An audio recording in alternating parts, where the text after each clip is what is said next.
And welcome back to Love Your Food. This week we have this amazing Korean noodle dish called Japchae, and it's really simple. Once you get your prep work and mise en place out of the way, it comes together very quickly. I'd like to remind everyone that we have an affiliate link with Chef's Temp. If you need a kitchen thermometer or meat probe, check out the link in the description below and use code LOVEYOURFOOD on checkout for 15% off your order. In the meantime, here's the ingredients for this Japchae.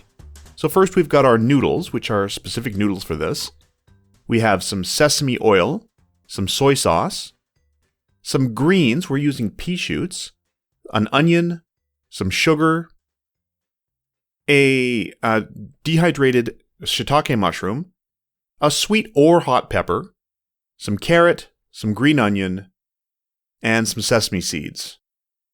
So the first thing we need to start with here is getting our noodles soaking. So we're going to soak these in some warm water. They need to soak for about 20 minutes or so, completely submerged, and they're going to get nice and soft and much easier to deal with than their dried version. And also, we're going to get our sesame seeds toasting. Like I said, there's a lot of sort of prep work and mise en place to get done first. Here's our dehydrated shiitakes, and we've rehydrated them in some water, and we're going to use that water as well, so don't throw that away. We're also going to start chopping up all of our veggies. Now, part of the joy of this dish is everything's kind of the same shape, so you get this beautiful texture. So we're going to cut everything into these sort of long, noodly shapes. Well, not very long, short actually. So we're just sort of julienning or even chiffonading some of these things. And that gives us this long, sort of stringy texture that's going to really complement the noodles very, very well. Now for the carrots, what that means is we're going to cut the ends off. We've already peeled it, as you can see. And then we're going to cut these long bias cuts so that it gives us a little bit more room to work with when we're trying to cut the little julienne shoestring cuts on the side here. And we're going to do the same with our pepper as well. Now, we're using one of these peppers. It wasn't very hot. It had a little bit of heat to it, but it was really beautifully flavored. You can use a hotter pepper for this if you'd like. I mean, do it in moderation. You don't want the heat to be the only thing about the dish.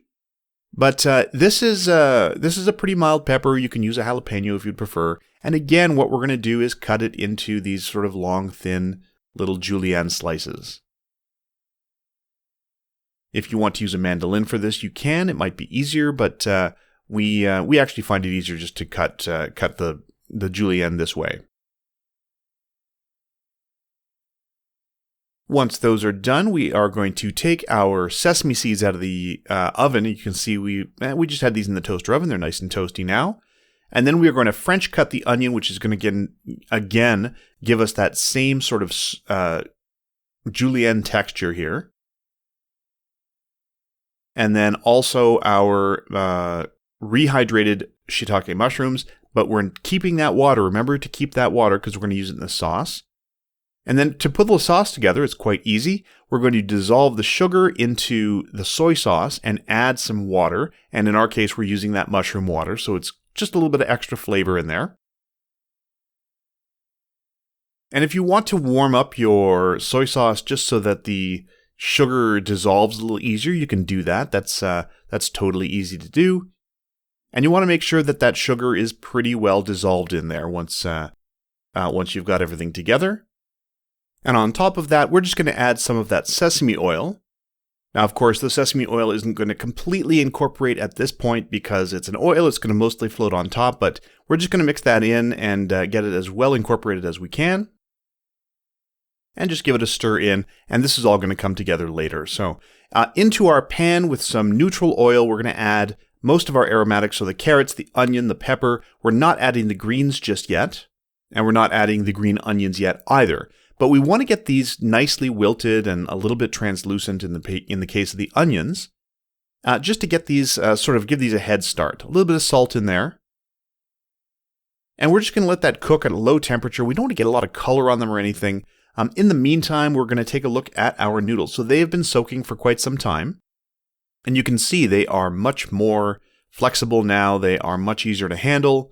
And we want to cut these into not too long slices. We don't want the super long noodles. It makes it really difficult to eat. So we're just going to cut these in 3 roughly even slices. And that's going to go into our pan a little bit later when we cook everything together. So as you can see, we've got our veggies going. They have started to soften a little bit. They're a little bit translucent. And we just want to make sure that everything in there is just getting a little bit of a head start. Everything's cooked a bit. And once you're about here, it's all sort of reduced a little bit. It's shrunk down a little bit. That's about time to add in our greens and the mushrooms. Now we're using pea shoots. I think spinach is a little more traditional for this, but we're using these pea shoots, which came out delicious. They were quite delicious in this. And we just want those to reduce a little. We want those to wilt a bit until they get to about here. Add a little bit of warmth to those mushroom slices as well. And you can see the bright colors in there. It really looks amazing already. And then we're going to take this off of the heat. So we're going to take our veggies and we're just going to set that aside for a little while we cook the noodles. So just put those into a bowl, let those sit for a bit. And then we're going to get our noodles cooked. So we're going to add our noodles into the pan. And we're going to cook the noodles in some of the sauce. Not all of it just yet. We're going to add more of the sauce later. But we do want to cook the noodles in some of the sauce right now. And this will finish cooking and softening the noodles. You can see there's still some bright white areas of the noodles where they haven't fully softened yet from the soaking. And this is just going to help them soften the rest of the way, and they'll get that beautiful glassy, transparent look to them. And you can see it's already starting. It's going quite quickly, honestly. There are still some of those little areas that look a little undercooked. Don't worry, those will cook over time as we add the vegetables back in. So once you've got all your vegetables back in there, we're going to add the rest of the sauce. Now you don't need to add any more salt at this point. You've added a little bit of salt to the veggies at the beginning, and we've added a bunch of soy sauce. And we just want to sort of toss everything together right now until we get the veggies back up to temperature. We did set them down for a little while so they cooled off a bit, and we just want everything to come back up to warm. And we've got everything. You can see those noodles are almost cooked all the way through. There's not that many little glassy spots left. And once it's done, we're going to take out we're going to put on our green onions. We're going to add the sesame seeds. And then we're done with this. This is all cooked now. So we're going to take that out and put it back in the bowl where we had the veggies just a little while ago. And give it a last little toss. We don't want to cook the green onions too much, honestly. We just want that nice crunch, that nice texture at the end, as well as that great color. And they are going to cook a little bit in the hot noodles, so don't worry about that. And that's it. That's the whole thing. Once you're there, it's just a matter of serving it. We used this as a side dish for some Korean tabletop barbecue, and it was delicious. It's just super easy and fantastic. Once you've got your prep in line, it comes together extremely fast. If you like this recipe, please do like and subscribe. And if you have any recipes you'd like to see Chef Caleb try on the channel, please let us know in the comments below.